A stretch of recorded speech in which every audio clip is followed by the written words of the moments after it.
Делегації США, Євросоюзу та України закликали Росію надати доступ в Крим представникам місії ОБСЄ. Про це заявили члени делегації на засіданні Постійної ради ОБСЄ у Відні. А представник Організації з питань свободи ЗМІ Арлем Дезір заявив, журналістам в окупованому Криму загрожує небезпека.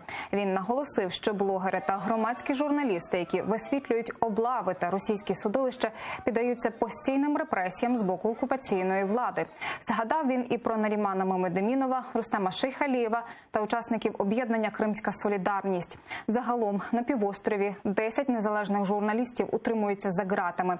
Відтак ОБСЄ фіксує, що ситуація зі свободою слова там дедалі погіршується.